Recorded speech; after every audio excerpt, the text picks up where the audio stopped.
Hello, and welcome. Now we come to the regular season of the year. All the special festivities and celebrations on the weekends have been completed.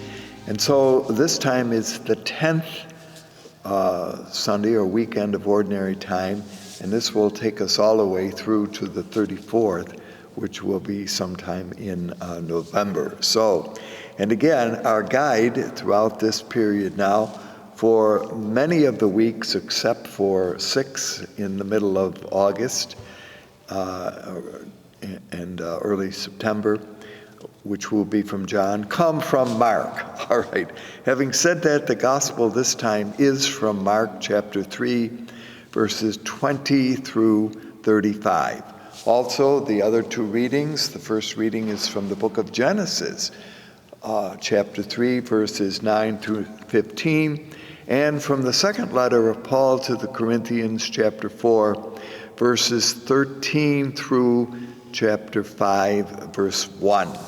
All right, now with all of that, keep in mind that we will be following the story of Jesus as remembered in the tradition of Mark.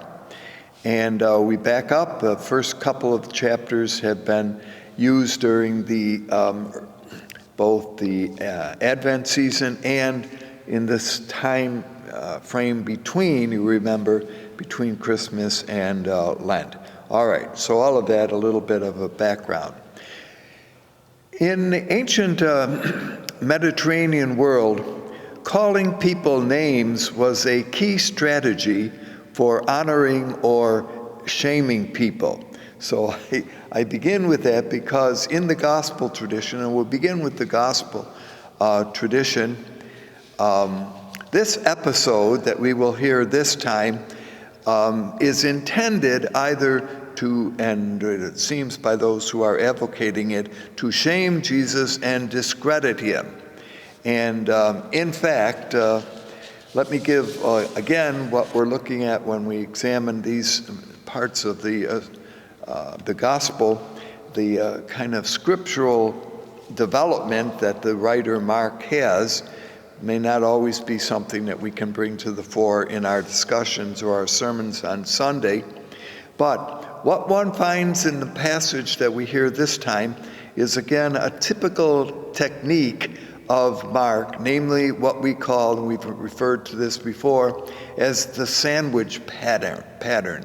In other words, you start with a story, you introduce a new story in between, and then you complete the original story. All right, that's how this one can be interpreted. It starts with, and I'll give you the verses so that just that you can kind of see how this develops. It starts with verses 20 through 21, in which the natural family of Jesus decide to go and talk to him. They are disturbed with what they hear he is doing. So that is the beginning of this episode.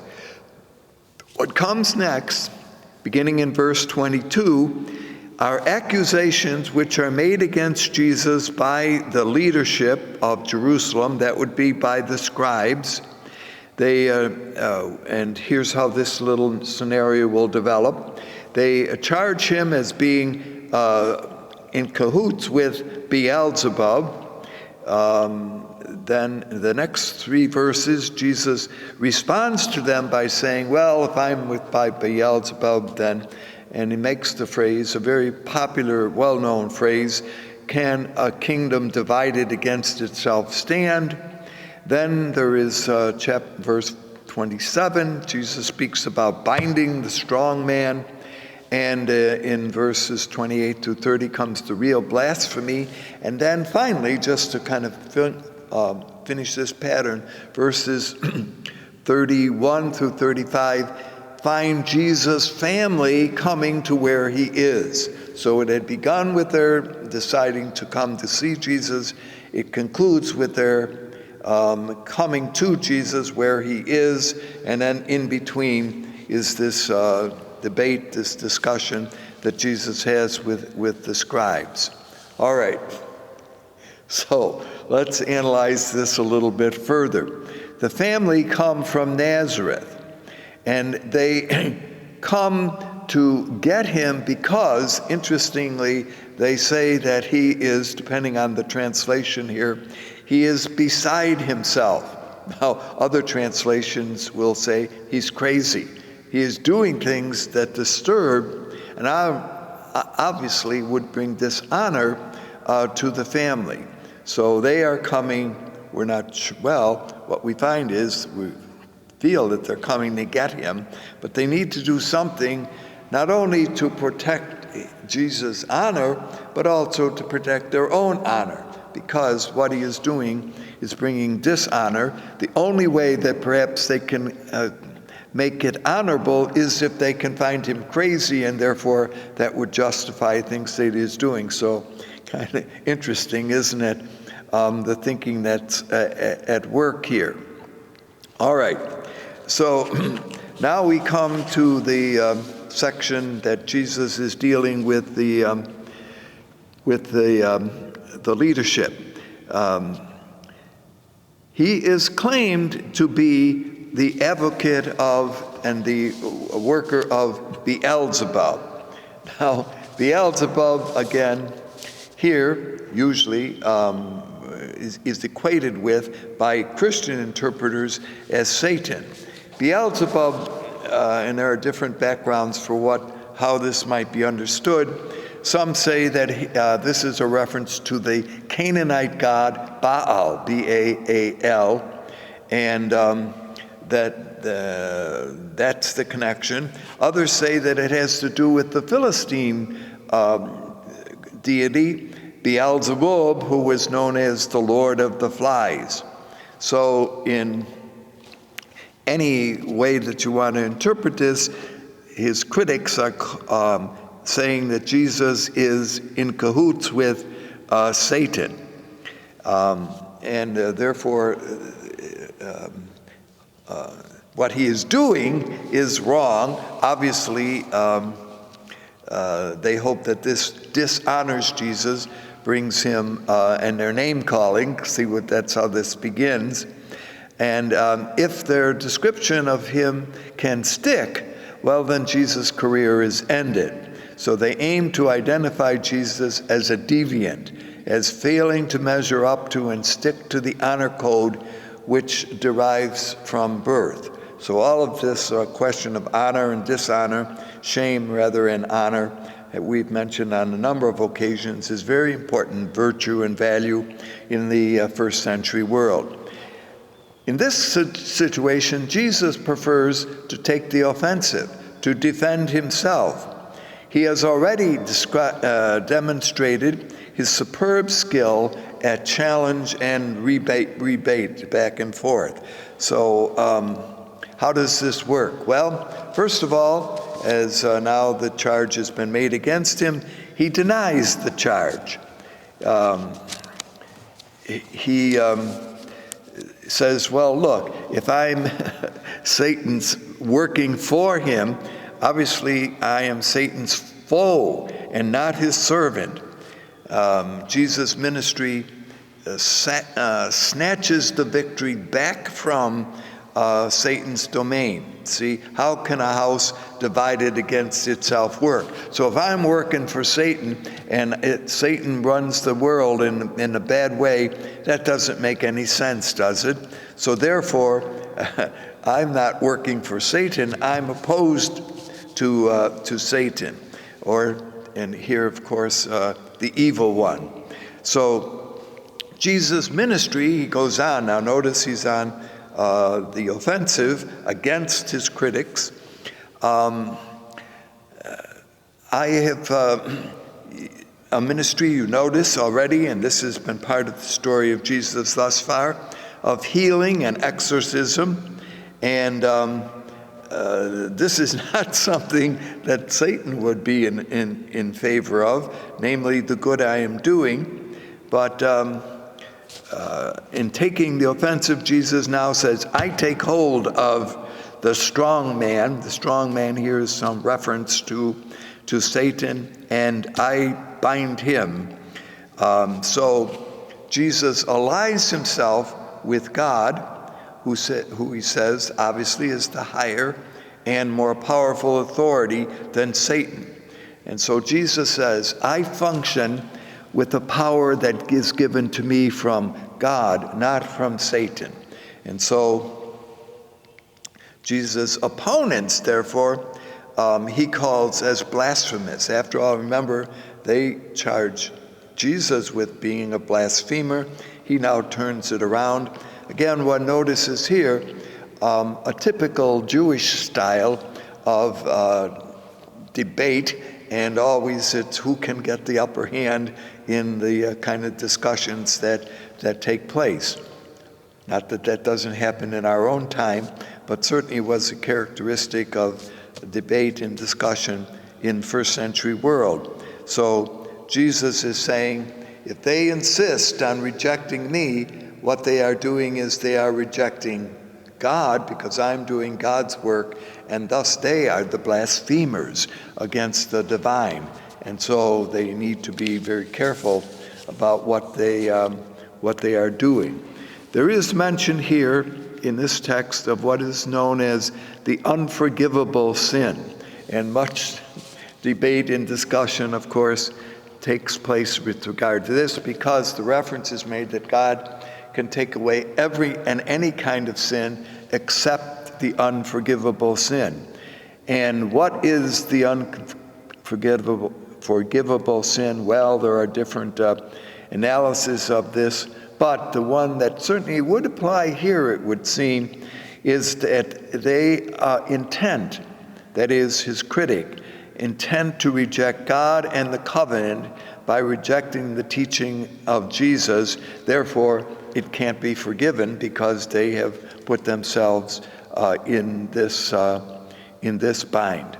So, in this little episode, as we say, which sits now between the family episode, Jesus demonstrates his ability to be a teacher, but also a kind of debater, and puts, when you think about it, puts Satan in his place, because he says, if I'm working for him, it makes no sense. But if I'm working for God, that makes a great deal of sense, and that is what they need to be, that is, his critics, the scribes, need to be paying attention to.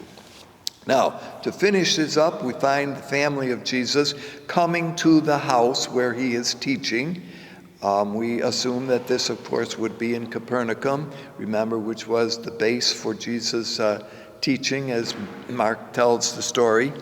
And they are pictured as standing outside of the house where Jesus is teaching. Now, even that phrase, standing outside, can have different meanings. One, it can simply mean that they couldn't get into the place where Jesus was because it was too crowded. But it could also mean that they were not in agreement. Now, it's hard to kind of imagine that they're not in agreement with the teaching of Jesus, but that could be it. And so they are therefore standing outside in their acceptance of his message. What happens here is when Jesus is informed about their being there, he now speaks about family. And this is perhaps an important and interesting development that takes place here. What Jesus is doing, and he says, "Who are my family?" But they are they who accept my teaching are my mother, my brothers, and my sisters. They are the family, a new group of followers that is based here not on lineage, but on fertility, but is based on practice, namely those who are doing the will of God. A new household, therefore, and it's interesting, is marked by equality and solidarity. In other words, this family of Jesus breaks the social norms in some ways in which all are to be treated in the same way and to be accepted in the same way. And Jesus, the little emphasis here is that the followers of Jesus must place this new family that Jesus is creating first. and therefore will be creating tensions, and that does come up in other places. So,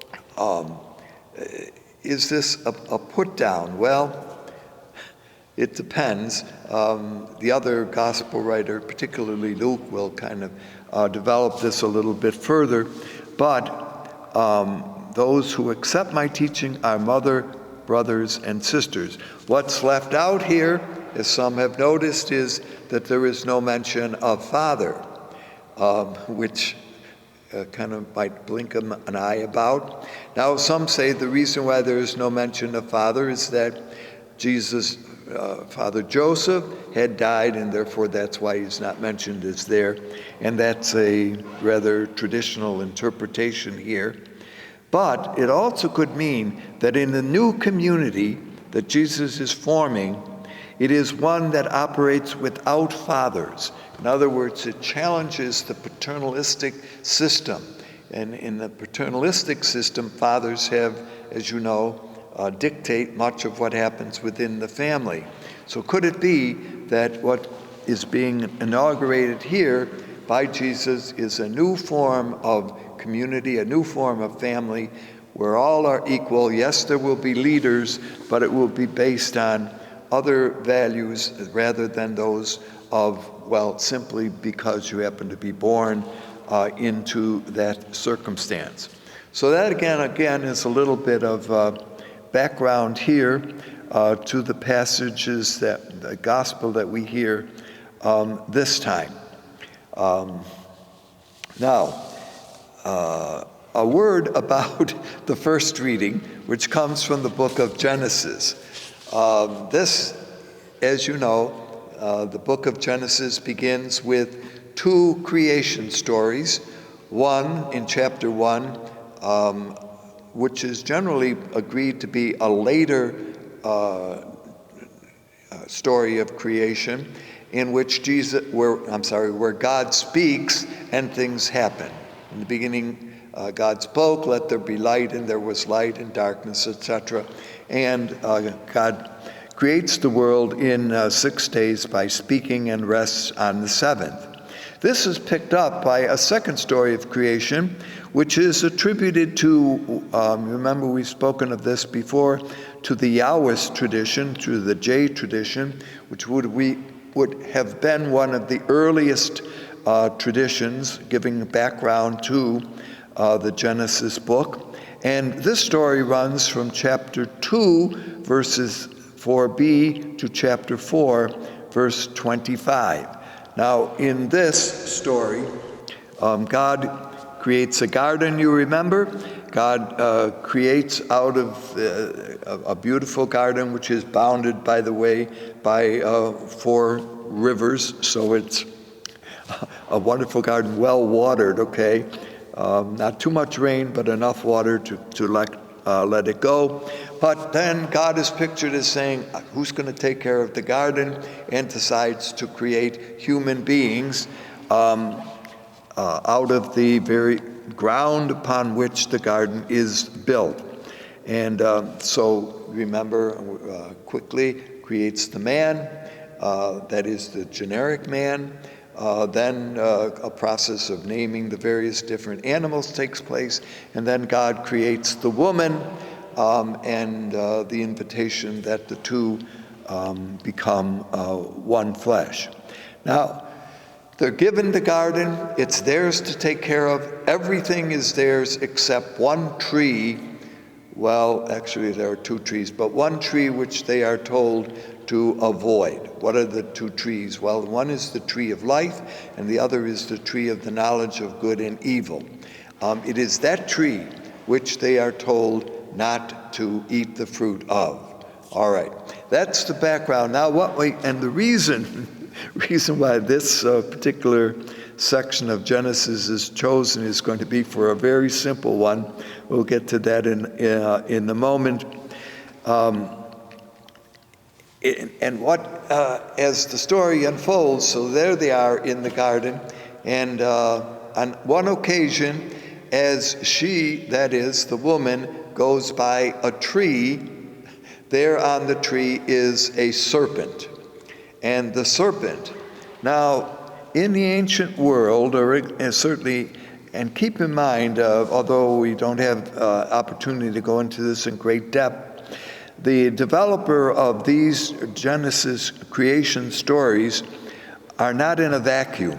Other traditions also had various creation stories that had similar characteristics, but which were very different in that they saw the relationship of things happening to the design of the gods, who did not wish good things for humans.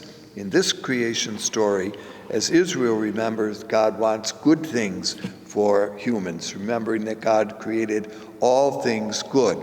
So one day, the serpent, who is considered among the animals that God created, so that's why I mentioned that creation story had already indicated the creation of animals, was known to be the wisest of the animals. So interestingly, the serpent. Therefore says to the woman one day, well, why don't you eat the fruit of this tree? And she says, well, God has said that we shouldn't, because if we eat of this, the fruit of this tree, which, by the way, we don't know what the fruit is, but there are, of course, different images that have been developed. Why does it, in most of the paintings that we see, turn out to be an apple? Well, because in Latin, the word for apple is mala, M-A-L-A, but translators got it wrong and put it M-A-L-U-M, which is evil. So that, therefore, it really is an evil fruit. But all right, so all of that, for your imagination, you can do with that what you want. Now, here's what the serpent does. The serpent, wise as the serpent is, gives a half-truth. All right, God said that if you eat the fruit of this tree, you will die. No, you won't. God isn't like that. God's not going to wipe you out because of this. So the serpent very cleverly, tells a lie if you want, but on the other hand, it's a half-truth. After all, what is a lie? If you think about it, a lie is always based on some form of truth. And in a lie, even as bad as they are, there often is hidden, or it is developed out of some truth. So keep all of that in mind, that, by the way, this story now is a serpent. What Christianity will tend to do, and not only tend to do, but does, is equate the serpent with Satan. That is not what the book of Genesis is saying. I know we have a lot of tradition, and certainly I think that's why this reading was chosen, because of the gospel that we heard, where Jesus is contending with Satan.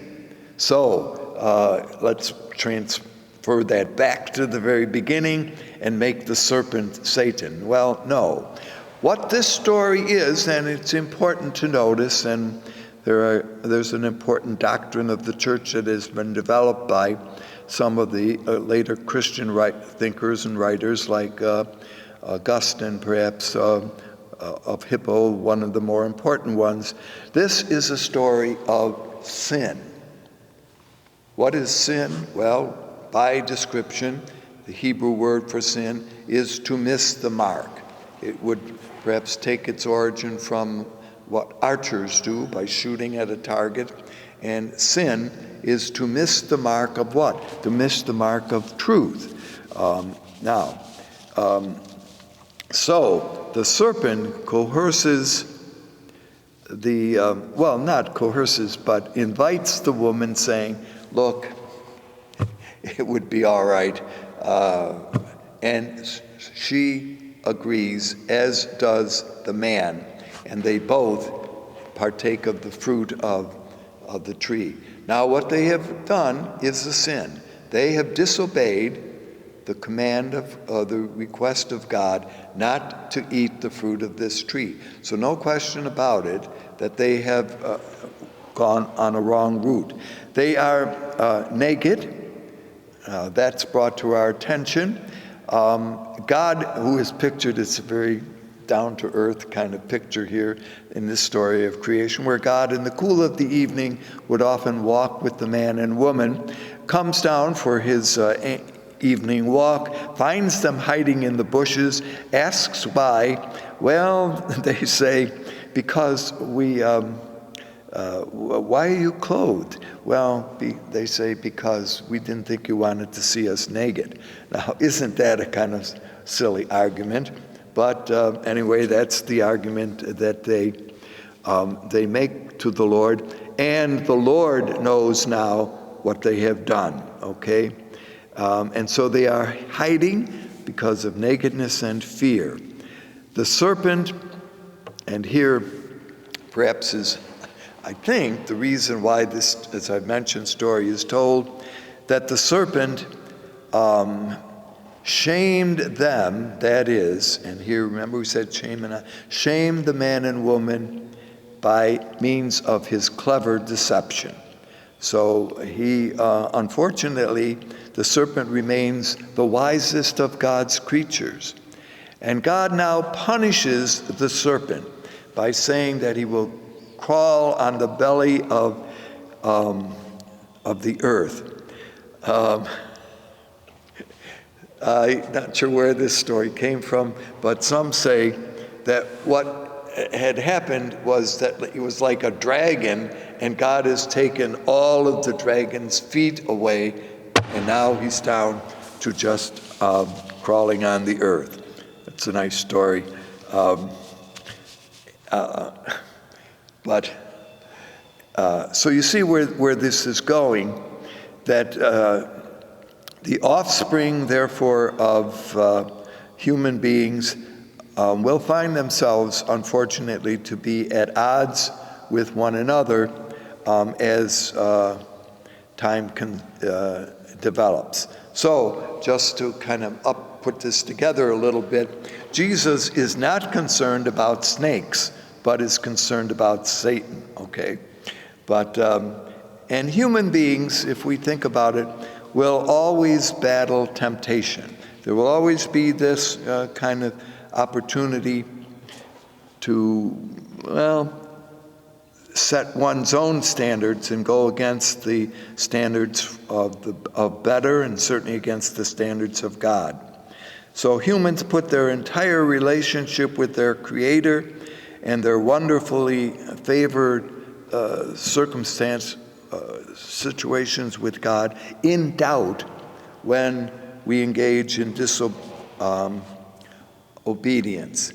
But God's overwhelming love is greater than any kind of short-sightedness or act of betrayal that humans may make against God. So there you have it. This Genesis story of creation explains why things go wrong in the world. And when we think about it, we continue to find kind of self-aggrandizement as something that people engage in. Hurt toward others continues to take place. And so the real causes of difficulty in the world are not the result of God's intent, but are the result of our ongoing relationships. The perfect world, if there ever was one, the human family finds itself outside of the garden, but the task of keeping the world, the larger world, is still given to human beings. So Jesus is pictured as saying, I don't work for Satan. And I think as we come together each week, we also say we seek to, like Jesus, do the will of God, the work of God. We're never sure what the will to say God wills us to do this, but certainly God gives us the work to do, And that's what Jesus does, and that's what he told his family and invited them to be part of, and that's what he told his critics and invited them to be part of, and that's what he tells us to do the work of God that he invites us to do. Thank you for being with us. Hope to see you again.